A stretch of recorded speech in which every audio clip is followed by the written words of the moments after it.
Imagine this. A shy, overweight teen pours his heart into a dream date, only to be shattered by the cruelest betrayal at a glittering party, exposed as a laughingstock in front of everyone. But what if the loser rises from the ashes, forging an unbreakable alliance, unraveling lies, and plotting a revenge so epic it destroys empires? Buckle up for a roller coaster of heartbreak, transformation, and sweet, shocking payback. You won't believe how it ends. I was Alex back then, just 17, lugging around 220 pounds like a curse I couldn't shake. Every single day at Lincoln High felt like wading through quicksand, where the ground shifted under my feet and everyone else seemed to glide effortlessly. The school was this massive brick building 4 stories tall with endless corridors that echoed with the chatter of kids who fit in perfectly. Me. I was the outlier, the one who drew stares and snickers just by existing. Lockers would bang shut a little too loudly as I passed, like punctuation marks on my awkwardness. In the cafeteria, I'd grab my tray, usually pizza or burgers, comfort food that only added to the problem, and slink to a corner table hoping to blend into the beige walls. But blending was impossible when you're built like a linebacker without the athletic prowess. The taunt started subtle but built up. "Hey, wide load coming through," someone would yell in the halls and laughter would ripple like waves. Gym class was the worst hell imaginable. Coach Ramirez would bark orders for laps or push-ups, and I'd lag behind, sweat pouring, lungs burning, while the fit kids lapped me twice. Marcus, the quarterback with his chiseled jaw and effortless swagger, would high-five his buddies after mimicking my huffing breaths. I tried to laugh it off once, saying, "Yeah, I'm just pacing myself for the marathon," but it fell flat, earning more mockery. Home was no escape either. Mom worked nights at the hospital, so I'd microwave dinners alone, binge-watching shows where underdogs triumphed, wishing that could be me. Amid all that gloom there was Isabella. She was like a beacon in the fog, long auburn hair that caught the light in homeroom, a smile that could disarm anyone, and this effortless confidence that made her the center of every room. She was cheer captain, top of the social pyramid, always surrounded by her clique of perfectly manicured friends. I'd catch glimpses of her in English class, where we'd dissect Shakespeare, and she'd raise her hand with insights that made the teacher beam. Once, she dropped her pen near my desk, and when I handed it back, our fingers brushed. "Thanks, Alex," she said, her voice like honey. That moment replayed in my head for weeks. I built fantasies around it. Us talking after school, her seeing past the extra weight to the guy who aced history quizzes and dreamed of writing novels someday. But reality kept crashing in. My dad had split when I was 12, leaving Mom and me in a cramped apartment with peeling wallpaper. No siblings to confide in, just a couple of loose friends like Jake from math club, who was more into video games than deep talks. I tried diets, cutting carbs, counting calories, but cravings won every time. Late nights, I'd scroll Instagram, seeing Isabella's posts. Beach days with friends, parties I wasn't invited to, her in sundresses looking flawless. Jealousy gnawed at me, mixed with longing. Why couldn't I be like Marcus with his six-pack and charm? Therapy? Mom suggested it once, but I brushed it off. Too embarrassing. As junior year dragged on, the shadows deepened. One rainy afternoon, I overheard Isabella laughing with her friends about that creepy fat kid who stares. My stomach dropped. Was that me? I convinced myself it wasn't, clinging to hope. But deep down, I knew the high school hierarchy was rigged against me. Little did I realize, that fragile dream of connection was about to shatter, pulling me into a darkness that would redefine everything. The weight wasn't just on my body, it was on my soul, pressing down until something had to give. The note changed everything, or so I thought. It was a Wednesday right after lunch when I swung open my locker to grab books for algebra. Amid the chaos of wrinkled assignments and a half-eaten granola bar, a small envelope tumbled out. It was fancy, ivory paper with a subtle sheen, sealed with a red wax stamp. My name was scrawled on the front in looping cursive that screamed elegance. Heart hammering, I tore it open, half expecting junk mail or a detention slip. Instead, "Dear Alex, you're invited to my 18th birthday bash this Saturday at 8 p.m. Wear something nice. Can't wait to see you there. Love, Isabella." I read it 3 times, blinking hard. Isabella? Inviting me? It had to be a prank, right? But the details checked out. Her address, the theme, glamour night. Excitement bubbled up, drowning doubts.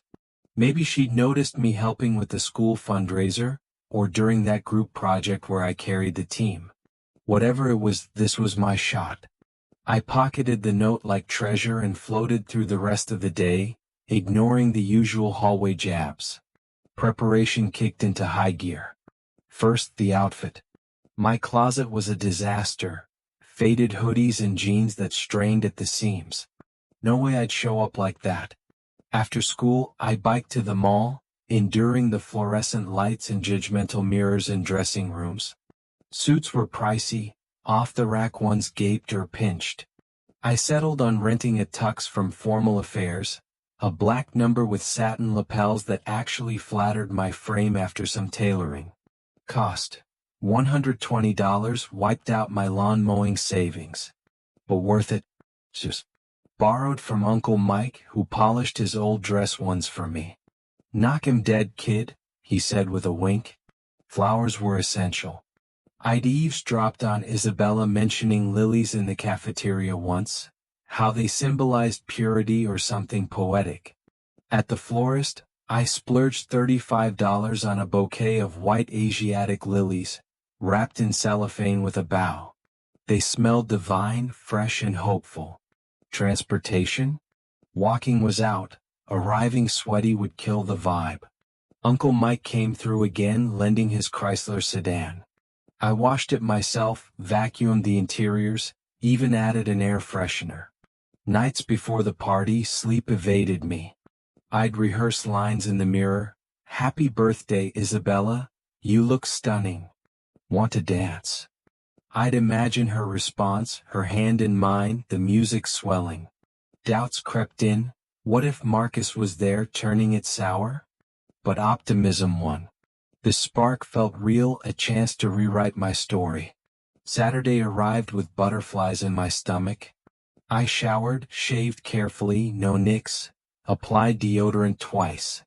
The tux fit like a glove, transforming me. Bouquet in hand, I drove to her place. A gated mansion in the hills, lights twinkling like a fairy tale. Valets parked cars. Guests streamed in dressed to the nines. Stepping inside, the energy hit me. Laughter, clinking glasses, a live band. This was it, the unexpected spark that could light my path out of the shadows. I practiced dancing alone in my room, stepping to pop songs on my phone. Mom noticed my buzz, smiling for the first time in weeks. "Proud of you, honey." The drive over, radio blasting, felt like destiny. The mansion's entrance was like stepping into a different universe, one where wealth whispered from every corner. The doors, tall and carved with intricate patterns, swung open to reveal a foyer bathed in golden light from oversized chandeliers that dangled like jeweled stars. The air was alive with the hum of conversation, laughter tinkling like crystal glasses clinking in toasts. Scents assaulted me, freshly baked canapés, floral arrangements towering in vases, and the underlying musk of expensive colognes and perfumes mingling into an intoxicating brew. Music throbbed from a professional DJ setup in the adjacent ballroom, bass lines vibrating through the polished marble floors that reflected the swirl of colorful dresses and sharp tuxedos. Guests milled about 200 strong, from school cliques to family friends, all dressed in glamour that made my rented suit feel almost adequate. I clutched the bouquet of lilies like a lifeline, their petals soft against my sweaty palms as I scanned the crowd for Isabella. There she was, at the center of a cluster near the grand staircase, her emerald gown catching the light like a siren's call. The fabric flowed over her figure, accentuating every curve, and her auburn hair was pinned up with sparkling clips that matched her earrings, diamonds no doubt real. She spotted me and waved, weaving through the throng with a grace that parted people effortlessly. "Alex, you made it." Her hug was warm, enveloping me in that vanilla jasmine scent that I'd come to associate with perfection. She took the flowers, burying her face in them dramatically. "Oh, these are my favorites. How did you know? Come on, let's grab some punch and chat." For what felt like an eternity, but was probably just an hour, it was pure euphoria. We stood by the refreshment table, laden with tiers of cupcakes, fruit sculptures, and a chocolate fountain that guests dipped strawberries into with glee. Isabella laughed at my stories about awkward school moments, her eyes sparkling under the lights. "You're hilarious, Alex. Why don't you talk more in class?" she said, touching my arm lightly, sending electric jolts through me. We even danced, a slow number where she rested her head on my shoulder briefly, her breath warm against my neck. The world narrowed to just us. Marcus glowered from across the room, but she waved him off. Whispers and glances followed us, but I chalked it up to surprise at seeing the fat kid in a tux, holding court with the queen. Then the music faded abruptly. The DJ announced a special moment, and Isabella climbed onto a silk-draped table, microphone in hand, the spotlights converging on her like she was a pop star. The room hushed, anticipation thick. "Thank you all for coming to celebrate with me," she began, her voice amplified and cheerful. Cheers erupted. She scanned the crowd, her gaze landing on me with what I now realize was a predatory gleam. "But I have to share something fun. A few weeks ago my friends and I placed a bet." "The challenge?" "Get the school's biggest joke, the fat kid who's always creeping around, to show up here all dressed up, thinking he actually had a shot with me." The laughter started as a chuckle, then built to a roar that echoed off the high ceilings. My stomach plummeted, the room spinning. She pointed directly at me, her smile twisting into something cruel. "And look at him. Even brought flowers. How utterly pathetic." The crowd parted as Marcus strode forward, his face contorted in mock pity. He shoved me hard, my punch cup tipping, sticky red liquid cascading down my crisp shirt front like blood from a wound. "Time to go, loser," he snarled, his crew closing in, phones aloft, capturing every humiliating frame. The lilies slipped from my numb fingers, crushed under stiletto heels as I stumbled backward, tears blurring the faces into a monstrous blur. I bolted for the exit, pushing through jeering bodies, the cool night air slapping my face as I reached the driveway. The valet looked confused as I demanded my keys, hands shaking. The drive home was a haze of sobs and swerving headlights, betrayal afire in my chest. How had I been so naive? The note, the hugs, the dances, it was all orchestrated cruelty, a game for social media clout. By the time I got home, my phone was exploding with notifications. Clips of the announcement going viral, edited with sad trombone sounds and crying emojis. #FatKidFail trended locally, memes of my shocked expression plastered everywhere. That night, curled in fetal position on my bed, the mask of her kindness lay shattered at my feet. But in the fragments, something darker emerged, a seed of vengeance, watered by tears and fueled by rage. They thought they'd destroyed me. Instead, they'd awakened something unbreakable. The betrayal didn't just sting, it hollowed me out, leaving a shell where hope used to reside. The morning after the party, I woke to sunlight piercing the blinds like accusatory fingers, my suit crumpled on the floor, stained and reeking of punch. My phone buzzed incessantly, texts from unknown numbers, links to videos, cruel comments piling up like digital debris. I silenced it, buried it under pillows, and retreated. For 2 full weeks, my room became my fortress, the door locked against the world. Mom knocked softly at first, her voice muffled with concern. "Alex, honey, open up. Let's talk." But talking was impossible. Words choked in my throat, tangled with shame. Time lost all structure. Days blurred into nights, marked only by the shifting light through cracked curtains. I'd lie on my bed, staring at the ceiling fan's lazy rotations, replaying the party in excruciating detail. Isabella's climb onto the table, the microphone feedback, her words slicing like blades. Pathetic. The laughter echoed in my skull, a relentless soundtrack. Food held no appeal. Mom slid trays under the door, sandwiches, soup, my favorite mac and cheese, but they'd go untouched, congealing into inedible lumps. Water was forced down to stave off headaches, but even that tasted bitter. Weight melted away not from discipline but despair. 10 pounds, then 15, clothes hanging loose on a frame that felt foreign. Sleep was a battlefield. When it came, dreams twisted the humiliation. Me naked on that stage, the crowd pointing, Isabella leading the chant. I'd wake gasping, sweat-soaked, heart racing. In quieter moments, denial crept in. Maybe it was a misunderstanding, followed by bargaining, if I'd never gone. But anger always followed, hot and visceral.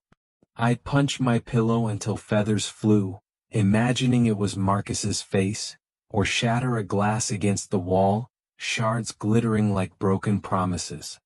The mess stayed. Cleaning required energy I didn't have. Social media was a siren call I resisted at first, but curiosity won. Peeking from a private browser, I saw the damage, videos with thousands of views, comments like, "What a loser," and "deserved for being a creep." Friends, loose ones like Jake, texted sympathy but it felt hollow. I deleted apps, blocked numbers, but the isolation deepened. School emails piled up about absences, threats of truancy, but returning seemed suicidal. How could I face those halls where every locker hid a memory? In the silence, thoughts turned inward. I journaled sporadically, scribbling rants on notebook pages. Lists of Isabella's flaws, vague plots for revenge, exposing her secrets, turning her friends against her. Online, I lurked forums for stories of bullied kids rising up, drawing inspiration from tales of transformation. Workouts? I tried push-ups on the carpet, collapsing after 5, but it planted a seed. Diets researched, high-protein, low-carb plans bookmarked for later. By week 2 the descent bottomed out. One night, I climbed to the apartment roof, city lights sprawling below like indifferent stars. The edge beckoned, wind whipping my hair, but a spark of defiance pulled me back. "Not like this," I whispered. Revenge called louder than oblivion. Emerging finally, I was gaunt, eyes shadowed, but something had shifted.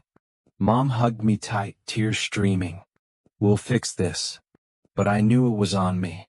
The silence hadn't broken me, it had refined me, forging resolve from pain. The blueprint was clear: endure, evolve, exact justice. Isabella's empire would crumble, and I'd be the architect of its fall. Stepping back into Lincoln High was like re-entering a coliseum, gladiators replaced by sneering teens. 2 weeks had passed, but the viral videos ensured my humiliation was fresh. I couldn't face it bare.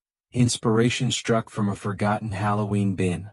A simple black mask covering from nose to forehead, leaving only my eyes exposed.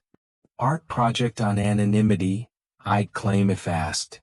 It was flimsy, but it shielded me, turning stares into puzzled glances rather than outright mockery. The morning bell rang as I shuffled through the crowded halls, the mask drawing whispers, "What's with the freak show? Hiding the ugly?" Lockers slammed, backpacks jostled me, but the barrier held, muffling the world. Classes blurred. Math equations swam on the board, history lectures droned about ancient wars that paled against my personal one. Teachers eyed me curiously but said nothing. Perhaps pity stayed their tongues. Lunch was the true test. The cafeteria buzzed with chatter, trays clattering, the smell of greasy fries thick in the air. I grabbed a salad, part of my new resolve, and headed to the courtyard, seeking solitude under a wilted oak. But Isabella's clique spotted me, circling like sharks. "Look, it's the masked loser," one jeered, led by Sarah, Isabella's right hand with bleached blonde hair and a perpetual smirk. They closed in, blocking escape. "Take it off, crybaby. Show us that fat face." Sarah lunged, nails grazing the fabric as she yanked. "Leave him alone." The voice cut sharp, freezing the group. It was Lily, the quiet girl from my bio class, her dark braids tied back, brown eyes fierce under furrowed brows. She was on scholarship, always buried in books, daughter of Maria, the housekeeper at Isabella's mansion. Lily pushed through, standing between us like a shield. "What's your problem? Pick on someone your own size." Sarah scoffed, "Mind your business, maid's kid." But the bell rang, dispersing them with muttered threats. As the crowd thinned, Lily turned to me, her expression softening. "You okay?" I nodded, voice muffled. "Thanks. That could have been bad." She shrugged, slinging her backpack higher. "I've dealt with them before. Isabella's not just mean to you, she treats everyone like trash." We walked to class together, her sharing snippets. How Isabella mocked her thrift store clothes, refused her rides despite shared routes. "Masks aren't forever, Alex. But they help until you're ready." Her words lingered, a crack in my isolation. That afternoon in the library's quiet corner we talked more. Lily's story unfolded, her mom's long hours scrubbing floors while Isabella lounged, the scholarship pressure to maintain grades. In return, I confessed the party nightmare, voice cracking behind the mask. She listened without judgment, offering a tissue when tears came. Friendship sparked there, tentative but real. The masked return wasn't defeat, it was strategy, and Lily became my unexpected ally in the shadows. The mask itched against my skin, fabric warm from breath, but it empowered me, turning vulnerability into mystery. In English, Miss Harper paused her lecture on symbolism, eyeing me. "Interesting choice, Alex." Classmates snickered, but I held steady. Post-lunch, Lily and I lingered, her sharing how Isabella accidentally ruined her project once. She's a bully in designer clothes. Our bond grew from mutual wounds, a foundation for what came next. After that courtyard standoff, Lily and I became inseparable in our quiet way. We'd meet in the library's forgotten alcove, surrounded by dusty tomes and the faint scent of old paper, away from prying eyes. Vending machine snacks, chips, candy bars, became our ritual, shared over hushed conversations that peeled back layers of pain. Lily opened up first, her voice steady but eyes distant. "Isabella's not just rude, she's vicious," she said, crumbling a cookie. As the housekeeper's daughter, Lily saw the mansion's underbelly, Maria mopping endless floors while Isabella hosted pool parties, ignoring pleas for a day off. One story stung particularly, Isabella refusing Lily a ride home after school, despite driving right past her bus stop. "It's raining cats and dogs and she just laughs, splashes me with puddle water." Another time, Isabella borrowed Lily's notes before a test, spilling soda on them by accident, forcing Lily to cram all night. Her family's loaded, but she treats us like servants. Mom's been there 10 years and Isabella still calls her the help. Lily's fists clenched, her scholarship hanging by perfect grades, any slip risking everything. In return, I shared my scars, the party in vivid detail, the viral fallout that still haunted my feeds. "I thought she saw me," I admitted, mask off in our safe space. Lily nodded, no pity, just understanding. Bullies like her thrive on power. But we can flip it. Our talks evolved, from venting to planning light revenges like anonymous notes, but nothing stuck yet. We bonded over shared interests, books, indie music, finding solace in normalcy. As weeks passed, whispers grew into trust. Lily pushed me to train, early jogs in the park, her pacing me as pounds shed. "You're stronger than you think," she'd say. In turn, I helped with her essays, my writing skills shining. Our friendship was a bomb, turning wounds into weapons. Isabella's cruelty had isolated us, but together, we wove a net to ensnare her. The rain pounded against the library windows like accusatory drums that afternoon when Lily burst into our alcove, her face pale and streaked with tears. She collapsed into a chair, backpack thudding to the floor. "It's Mom," she whispered, voice breaking. I leaned in, heart sinking at the raw pain in her eyes. That morning at the mansion, Isabella had orchestrated a vicious setup. She deliberately spilled water across the freshly mopped marble foyer, then slipped, dramatically, crying out in feigned agony. When Maria rushed to help, Isabella accused her of negligence, claiming the floor was left wet on purpose to cause harm. But it didn't end there. By lunchtime, the police were involved. Isabella's mother discovered her prized heirloom necklaces, antique pearls and diamonds passed down generations, missing from her jewelry box. A tip led them straight to Maria's staff quarters in the guest house, where the items were found stuffed in a laundry bag. Handcuffs clicked around Maria's wrists in front of the entire household staff, Isabella playing the tearful victim to perfection. "She must have done it out of spite," Isabella sobbed to the officers, her performance Oscar-worthy.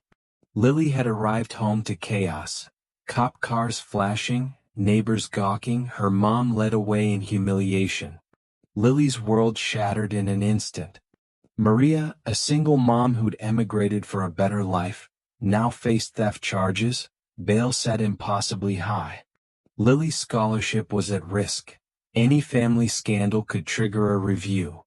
Whispers at school labeled her thief's daughter, Isabella's clique amplifying the rumors with sly posts online.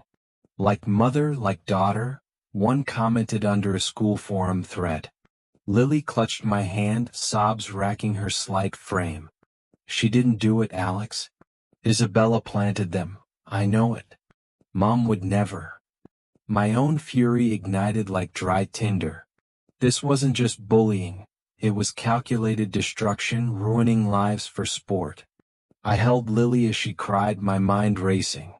We'd heard rumors of Isabella's pettiness, firing staff over minor slights, but this crossed into criminal territory. "We'll prove it," I vowed, pulling her close. That night, alone in my room, I dug online. Legal forums on false accusations, ways to uncover planted evidence. Screenshots from Isabella's socials showed her wearing similar jewelry recently, timestamps suspicious. Lily and I met daily after, piecing clues. She snuck photos of the mansion's security cams, grainy, but showing Isabella near Maria's room the day before. My transformation accelerated. Jogs turned intense, diet strict, shedding weight as resolve hardened. Friendship deepened into alliance. Her pain mirrored mine, forging us unbreakable. Isabella's frame of innocence cracked under scrutiny. This war had escalated, and we'd fight with evidence, not just words. Justice for Maria became our mantra, revenge the undercurrent. The innocent would walk free, the guilty would fall. Late one night, scrolling aimlessly through old messages on my phone, a notification pinged. Isabella DMing my cousin Jordan on his public profile. Jordan was my mom's sister's son, an up-and-coming indie singer whose tracks were gaining traction on Spotify, with a few viral TikToks under his belt. He was 22, touring small venues, and looked the part, tousled hair, guitar slung over shoulder. Isabella's messages were shameless. "Love your new single. We should collab, or at least grab coffee." She was angling for prom clout, hinting at dates to boost her social status. An idea sparked, dark and cunning. I created a burner account, mimicking Jordan's style, casual emojis, music lingo, from details I gleaned at family gatherings. Hey Isabella. Fan of yours too, saw your cheer vids. Prom sounds fun, I typed as, him. She bit immediately, dumping Marcus in a dramatic Instagram story, single and ready for new adventures. Messages flew, her gushing about outfits, me dangling promises of a celebrity entrance. All while keeping it vague, building her obsession. Meanwhile Lily and I trained in earnest. Dawn jogs along misty park trails, her pushing my pace. Faster Alex, you're getting stronger. Garage workouts with makeshift weights. Dumbbells from thrift stores, pull-ups on a bar I installed. Pounds melted. Muscles emerged, confidence surging. Lily shed stress too, her form lean from runs. We'd collapse laughing, sharing water bottles, conversations turning personal. After this, maybe college together? She mused one evening, stars overhead. I nodded, heart fluttering, friendship edging toward more. The deception wove tighter. Isabella confessed in DMs, borrowed mom's sapphire necklace for our date, pawned it for a killer gown and ride. Don't tell. Winking face, proof of theft, screenshots saved. Her parents noticed the missing piece, but she deflected with lies. Prom approached. I asked Lily officially, her yes sealed with a shy kiss. The trap set. Isabella chasing a ghost, her threads of lies unraveling. Revenge tasted close, sweet and inevitable. Isabella's obsession with Jordan blinded her to the cracks forming around her perfect life. To impress her phantom date, she escalated the theft, swiping not just the sapphire necklace but earrings too, pawning them for a rented convertible and a couture gown that screamed excess. Her parents confronted her, the mansion echoing with arguments. Where's my jewelry? Her mother demanded, but Isabella spun tales of misplacement, tears flowing on cue. Police were called back, but without proof, it fizzled, until our screenshots waited in the wings.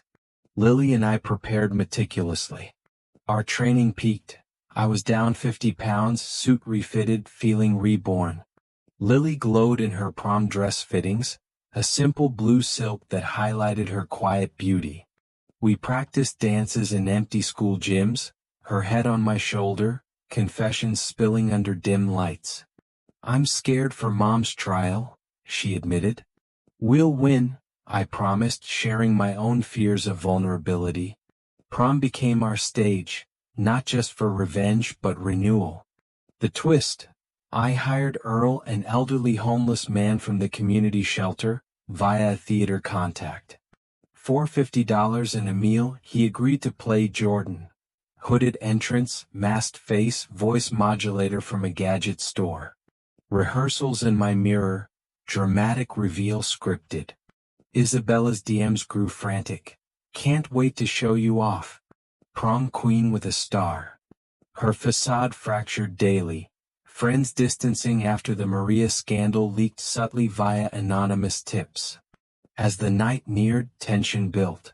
Lily's mom languished in holding, trial pending evidence. Our plan was set. Expose, humiliate, liberate. Facades crumbled, truth loomed. Prom night transformed the gym into a glittering wonderland, balloon arches, strobe lights pulsing to thumping beats, tables laden with punch and snacks. I arrived with Lily, her blue silk gown ethereal, hand warm in mine. Ready? She whispered. I nodded, nerves electric. Isabella preened at the entrance, crimson gown cascading, eyes darting for her date. Whispers buzzed, her breakup, the jewelry rumors. Then Jordan entered, hooded cloak, mask concealing Earl's weathered face, modulator deepening his voice to a gravelly timbre. The crowd parted. Isabella rushed him, arms linking. You're here. This is epic. Cameras flashed as she paraded him, boasting to friends.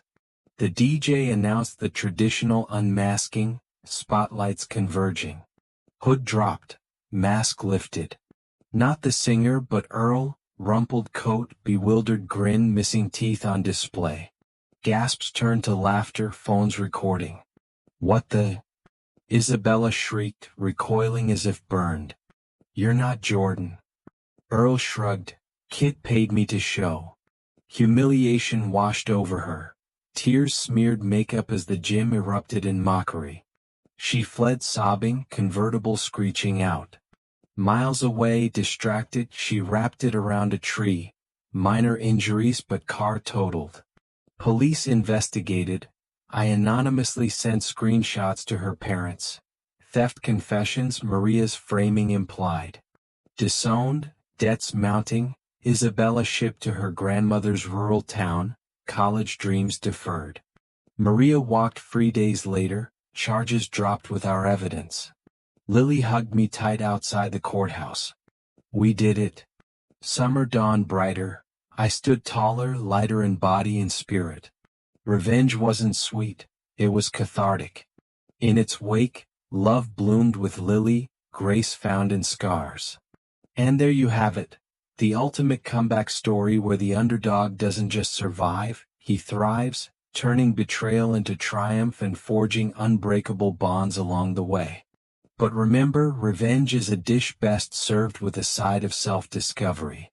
If this tale of heartbreak, hustle, and hard-won justice hooked you, hit that like button, subscribe for more epic twists, and drop in the comments. What would you do in Alex's shoes? Stay fierce out there.